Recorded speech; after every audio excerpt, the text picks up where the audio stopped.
ఉన్న వారందరికీ పేరు పేరున నా హృదయపూర్వక వందనాలు తెలియజేస్తా ఉన్నాను. ఈ సమావేశం యొక్క ఉద్దేశం ఏంటంటే, ఇటీవల మనందరికీ తెలిసిన విషయమే, ఒక రాష్ట్రంలో జరుగుతున్న బీసీల పట్ల ఒక చర్య. గతంలో స్థానిక సంస్థల ఎన్నికలలో మరి రాష్ట్ర ప్రభుత్వము ఎవరైనా ఒక 42% రిజర్వేషన్ కోసం ఒక అడుగు ముందు పడ్డ సమయంలో కొన్ని శక్తులు అడ్డుకోవడానికి కోర్టుకు వెళ్ళి మన రిజర్వేషన్ను మన నోటికానికి వచ్చిన బుక్కను గుర్తుకునే ప్రయత్నం చేశారు. కానీ ఈరోజు మళ్ళీ బీసీలంతా పోరాటం చేసే పరిస్థితినే తీసుకొచ్చారు. బీసీలకి ఏది కూడా ఆనాటి నుంచి ఈనాటి వరకు కూడా ఒక 56% ఉన్న మనకు దక్కాల్సిన ఏది కూడా రాజ్యాంగపరంగా దక్కకపోవడంతో మరి ఈరోజు మనం పోరాటం చేయాల్సిన పరిస్థితి వచ్చింది. కాబట్టి మీరు అందరికీ తెలుసు ఇందులో ఏం జరిగింది, ఏం కథ అనేది. కానీ ఇప్పుడు ఐక్యమత్యంతో మన బీసీలంతా పోరాటం చేయడం కోసం రాష్ట్ర వ్యాప్తంగా ఉన్నటువంటి బీసీ పెద్దలు, నాయకులు, సంఘాలు అన్నీ కలిసి పోరాటం చేస్తూ ఉన్నాయి. రాష్ట్ర వ్యాప్తంగా వాళ్ళు జేఏసీగా ఏర్పడి మనందరం కూడా ఎన్నో కులాలుగా ఉన్నాం, ఎన్నో పార్టీలలో ఉన్నాం. రాజకీయాలకు అతీతంగా పోరాటం చేయాల్సిన అవసరం ఉంది. అలా అవసరం ఇప్పుడు చాలా ఉధృతమైన పరిస్థితిలో ఉంది. గతంలో నేను జనగామ జిల్లా బీసీ సంక్షేమ సంఘానికి రాష్ట్రంలో ఉన్నటువంటి జాదుల శ్రీనివాస్ గౌడ్ గారి నాయకత్వంలో ఉన్నటువంటి ఒక బీసీ సంక్షేమ సంఘం పార్టీ జనగామ జిల్లా అధ్యక్షుని పదవి తీసుకోవడానికి మరి ప్రయత్నం చేసిన, ఒక జిల్లా అధ్యక్షునిగా ఎన్నిక కావడానికి ఆ రోజు ఈ రిజర్వేషన్ల పోరాటం లేకపోయినా బీసీలకు జరుగుతున్న అన్యాయాల పట్ల పోరాటం చేయాలన్న ఉద్దేశంతో ఒక రాజకీయ పార్టీలో నేను ఒక ప్రాతినిధ్యం వహిస్తున్నా ఉన్నా. ఒక రాజకీయ పార్టీలో ఓసీలు ఉంటారు, ఎస్సీలు ఉంటారు, ఎస్టీలు ఉంటారు, బీసీలు ఉంటారు, అన్ని వర్గాలు ఉంటాయి. మనం పనిచేసే నాయకత్వం పైన ఏ రాజకీయ పార్టీకైనా నాయకత్వాలు ఉన్నాయి, వాళ్ళ కిందనే మనం పనిచేస్తూ ఉన్నాం. ఒక బీసీ నాయకత్వనైనా, ఒక ఎస్సీ నాయకత్వం కిందనైనా, ఒక ఓసీ నాయకత్వం కిందనైనా రాజకీయ పార్టీలో ఉన్నటువంటి మనందరం ఏదో ఒక పార్టీకి అటాచ్మెంట్ అయి ఉన్నాం. కానీ రాజకీయ పార్టీలో వండుకుంటానే మన యొక్క పుట్టుపూర్వత్రం నుంచి మనం వచ్చిన మన కులం కోసం పోరాటం చేయాల్సిన, మన వ్యవస్థ గురించి పోరాటం, మన సంఘాల గురించి, మన యొక్క ఈ బీసీలో ఉన్న అన్ని కులాల గురించి పోరాటం చేయాల్సిన, అన్యాయం జరుగుతున్న వాళ్ళ పక్షాన పోరాటం చేయడానికి కూడా పోరాటం చేసేటప్పుడు కొంతమంది అధైర్యపడతారు. ఎందుకు పడతారంటే, మనకు ఉన్నటువంటి అధినాయకత్వం మీద పోరాటం చేయాల్సి వచ్చినప్పుడు మన పార్టీలోనే ఉండి మన మీద పోరాటం చేస్తున్న వ్యక్తిని ఎక్కడ తక్కువ చేసి చూస్తారా అని, నువ్వు బీసీల పక్షాన పోరాటం చేస్తున్నావు, ఎస్సీల పక్షాన పోరాటం చేస్తున్నావు, నువ్వు ఎస్సీల పక్షాన ఎస్టీల పక్షాన పోరాటం చేస్తున్నావు కాబట్టి ఈ వ్యక్తి మనకు వ్యతిరేకం అనుకునే భావన వస్తుంది. మన అధినాయకత్వానికి అనే ఆలోచనతో కొంతమంది వెంకట చేసి మరి మన పక్షాల తరఫున పోరాటం చేయడానికి ముందుకు రారు. ఇవాళ కొంతవరకు అలాంటి సంఘటనలు వాళ్ళు ఉంటుంది నాకైతే సంతోషం ఉంటుంది. అవడం కూడా కాదు, దానికన్నా ముందు విజయాలు చాలా ఉన్నాయి. బట్ అల్టిమేట్ ఏంటి, బహుశా యొక్క గత 1 year నుండి మేము పడినటువంటి ప్రయాస ఏదైతుందో,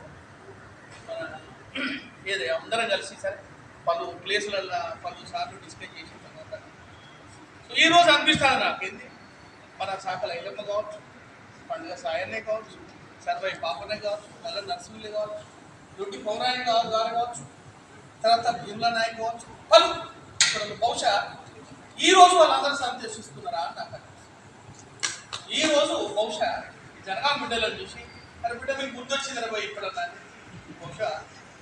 అయితే ఒక్కసారి రివ్యూ అయితే అవసరం మనందరికీ. ఐక్యత వేదిక ఇది, ఐక్యత వేదిక ఒక విజయం సైడు మనదేదైతుందో మన సైడు మలుచుకోవడానికి నేను అన్నాడు విశారద మారాడు. ఆ సిగ్నేచర్ రేవంత్ రెడ్డి గారు చేసే సిగ్నేచర్ ఏదైతే ఉందో అది మనది మనం చేయాల్సిన చెప్తాం కదా. బహుజనుల సిగ్నేచర్ ఏదైతే ఉందో దానికి బేసిక్ ఎజెండా కావచ్చు, ఎజెండానే కదా, ఎజెండా అదే మనం కూర్చున్నది, దాంట్లో ఎటువంటి డౌట్స్ లేవు. అయితే దీంట్లో ఒకసారి అయితే రివ్యూ అవసరం. మనం రివ్యూ అందుకు అందరూ ఇవ్వలేరు కదా, ఇప్పుడు అందరూ లేచి నిలబడి రివ్యూ ఇచ్చే బదులు సో నాకు గౌరవప్రదంగా చెప్పింది కాబట్టి మనకు శక్తి ఉన్నది తెలుసు, మళ్ళీ చెప్పాల్సిన అవసరం లేదు. ఎంత పర్సెంట్ ఉన్నదో ఏం చేసినంత చెప్పాల్సిన అవసరం లేదు. ఒకటి మాత్రం గుర్తు, ఆయన గెలవడానికి బార్లు పడి ఇక్కడ ఉన్న ప్రతి ఒక్కరు ఇంక్లూడింగ్ నేను కూడా ఒకప్పుడు ఫుల్ అందరం మిమ్మల్ని నేనైతే అట్లే నేను కూడా అందరం కూడా బహుశా ప్లస్ దాంట్లో నేను కూడా ఆయనకు చేయగలపాలి, ఆయనకు విజయం రావాలి. గెలవడం కొరకు తిరిగిన గెలిచిన తర్వాత మళ్ళీ ఆయన చాలా కట్టుతారు కూడా లైన్ కట్టాల్సిన పరిస్థితి. దాని తర్వాత అట్లీస్ట్ ఒక నామినేటెడ్ పోస్ట్ కూడా మనకు దక్కన మంచి మంచి నామినేటెడ్ పోస్టులలో మళ్ళీ వాళ్ళు అనేది తెలిసిన విషయం మనందరికీ. కానీ 75 సంవత్సరాలు పట్టింది ఇంత బీసీ విప్లవం అనేది. ఈ బహుశా తొలి ఉద్యమం కావచ్చు, మలి ఉద్యమం కావచ్చు, నిజాంకు ఆ రజాకార్లకు వ్యతిరేక విప్లవాలే కావచ్చు. సో అటువంటి ఒక విప్లవం ఎట్టి పరిస్థితులలో ఇక్కడ ఉన్న వాళ్ళు మహనీయులు, నో డౌట్. ఇక్కడ లేని వాళ్ళు మహనీయులు కాదు. ఆ రథం అనేది స్టార్ట్ అయింది కాబట్టి రథాన్ని ఎక్కడానికి వస్తూనే ఉంటుంది. ఈ రథం మనం రాకపోతే ఆగేది కాదు. To be honest, I'm not at all requesting anyone. నువ్వు ఆపిన ఆగదు. ఎవడో పొరపాటున మనోడే మనం కంట్లో పడిపోతే ఆ రథం మానవీయ పరిస్థితి వచ్చింది. రిపీట్లీ చెప్తున్నా మనం ఆ రథం మీదికి పోయి అవకాశం వచ్చింది. రథం అనేది బీసీ రథం, బహుజన రథం అనేది ఆగదు. ఎందుకంటే సగటు వ్యక్తి ఎవరైతే పొడవలతో కొడతాడో, సుత్తుతోడు కొడతాడో, కళ్ళంతో రాస్తాడో, స్టెథోస్కోప్ పట్టుకున్నాడో అందరూ తెలిసిపోయింది. కుల్లం తెలిసిపోయింది. ఇది ఇస్తారని పెట్టిరా, ఎవరైనా పెట్టిన తప్ప మరొక మోసం అనేది సరే మనందరికీ ఎందుకు కూడా ముందుకు పోవడానికి ఒక ఉత్సాహం ఉంటుంది. దాంతో దిగ్నెట్ అయింది. So my dear friends, so మనం దీన్ని జనాలకు ఇంత మహానీయులు ఉన్నారు కాబట్టి మన తాతలు ముత్తాతలే కావచ్చు, తొలిమాలి ఉద్యమాలు చేసిన మహానాయకులు కావచ్చు, ఇక్కడ చాలామంది చాలా సార్లు అరెస్ట్ అయ్యి ఎన్నో అనుభవాలు పొందిన వారు ఇక్కడ ఉన్నారు. ఇది తెలంగాణ మొత్తానికి ఎగ్జాంపుల్ అవుతామా, నాయకత్వం వహిస్తామా అనేటువంటి విధంగా మనం వెళ్ళిపోవాలి. ఎగ్జాంపుల్ అవుతామా, నాయకత్వం అవుతామా అనే విధంగా. ఇప్పుడు ఏమంటారంటే మొన్న ఇది అయిపోయిన తర్వాత, మొన్న జరిగిన తర్వాత, బంద్ తర్వాత పలు చర్చలు జరిగినాయి, రెట్రోగ్రేడ్గా ఎన్నో విమర్శలు జరిగినాయి. కొందరు నవ్విండ్రు, కొన్ని జాతల వారు నవ్విండ్రు. అరే మిమ్మల్ని పిలిచిందే వాడు క్వశ్చన్ వచ్చింది, మిమ్మల్ని ఎవరు వెళ్తాను, అసలు ఒక ఆయన ఓ రోజు వెళ్తాడు, ఒకరు ఎవరు వెళ్తాడు. అరే మొన్న తెలంగాణ వచ్చేసింది కదా, మళ్ళీ ఉద్యోగం ఏంది, అర్థమైందా అని. అరే మీకు అతపాత లేదు, ఐక్యత లేదు. సో ప్రతి కొరకే ఐక్యత అనేది దాని కొరకే. That is one core issue. First మన బలగవంతం ఒకటి దాన్ని పూజిస్తుంది అనుకో, బోనంలాగా అది మనం పూజించబోతుంది, తయారు చేయబోతుంది. నెంబర్ 1, స్టేట్లో ఏం జరుగుతుందో నాకేం అవసరం లేదు అస్సలే. నా చేతి ఎక్కడ వరకు బంద్ రోజు మన దాంట్లో మనమే చిన్న ఇష్యూ జరిగింది, అసలు జరగకూడదు అది. నేను ఏం చెప్తున్నా అంటే ఇప్పుడు కొత్తగా జేఏసీ ఏర్పరచుకుంటారా, పాత జేఏసీని కంటిన్యూ చేస్తారా అనే విషయం పక్కన పెడితే, జేఏసీ నాయకులుగా ఎవరున్నా కూడా జేఏసీ వేదిక మీద వాళ్ళ పార్టీలను పక్కన పెట్టాలి. ఫస్ట్ ఆఫ్ ఆల్ అటువంటి వ్యక్తులైతేనే జేఏసీలో చేరండి, బీసీల కోసం కొట్లాడాలి. ఎందుకంటే మన జరిగిన ఉదాహరణ మనందరికి తెలుసు. సంపత్తుని సరే తాత్కాలిక కన్వీనర్గా పెట్టుకున్నామా పర్మనెంట్ అనే విషయం పక్కన పెడితే, వారు ఆ రోజు పార్టీల వారీగా విమర్శించేది లేదు. విమర్శించడం వల్ల ఏమవుతుంది, అక్కడ కాంగ్రెస్ వాళ్ళు మా అధికార పార్టీ మేమే బీసీలకు ప్రపోజ్ చేసినాం కదా, మమ్మల్ని ఎట్లా విశ్వసిస్తాం వాళ్ళు. అక్కడ బీజేపీ వాళ్ళు ఉంటారు. రకరకాలుగా జేఎస్ అంటేనే బీసీలు అన్ని వర్గాల ప్రజలు, అన్ని రాజకీయ పార్టీలు ముఖ్యమంత్రిగా ఉండి బీసీల కోసం పోరాటం చేసే వేదికనే జేఏసీ. సో ఇక్కడ పార్టీల ప్రస్తావన రాకుండా కూడా కేవలం బీసీ నినాదంతో ముందుకు పోయే విధంగా ఎవరైతే నాయకత్వం వహిస్తారో, కానీ వేదిక మీదకి వచ్చినప్పుడు మాత్రము పార్టీలను విమర్శించకుండా మా పార్టీ గొప్పది మీదని అనే పోవడం వల్ల ఇటువంటి అనర్థాలు జరిగే ప్రమాదం ఉంది. కాబట్టి ఎవరైనా భవిష్యత్తులో ఉండాలనుకునే వాళ్ళు వాళ్ళ పార్టీ వేదిక మీద మాట్లాడుకోండి. బీజేపీ ఉంటే టీఆర్ఎస్ ఉంటే కాంగ్రెస్ విమర్శించుకుందాం పార్టీల వారిగా. జేఏసీ ఏర్పడినప్పుడు మాత్రం బీసీల నినాదమే ఉండాలి. బీసీల కోసం నేను కొట్లాడే విధంగా ఎవరైతే బీసీలను అడ్డుకుంటున్నారో, ఏ రాజకీయ పార్టీ అయితే అడ్డుకుంటుందో వాళ్ళని మాత్రమే టార్గెట్ చేసి వాళ్ళు దిగొచ్చే విధంగా మన ఉద్యమాలను రూపకల్పన చేసుకోవాలని కూడా నేను అందరికీ విజ్ఞప్తి చేస్తా ఉన్నా. సో ఇంకోటి, మరి రేపు కమిటీ అనేది వేసుకునేది ఉంటే, ఇప్పుడు కొందరు మా వాళ్ళు ఉండాలని కొందరు, అంటే నాకు ఇంటర్నల్ గా సమాచారం ఏంటంటే ఒక టీముగా డివైడ్ అయ్యి వచ్చినది నా తెలిసిన విషయం. మావని పెట్టుకుంటాం అన్నది.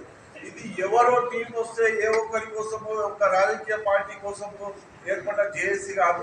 ఆ రాజకీయ పార్టీ లబ్ధి పొందడానికి అన్ని కుల సంఘాలను వాడుకొని నాయకుడు కావాల్సిన అవసరం ఎవరికి లేదు. కాబట్టి అందరూ కూడా అటువంటి ఆలోచన ఉంటే విరమించుకోండి. నేను అనేది ఏంటంటే జేఏసీ కన్వీనర్లు కావచ్చు, ఇంకెవరిని కావచ్చు, అన్ని కుల సంఘాల నుండి ప్రతిపాదన తీసుకోండి.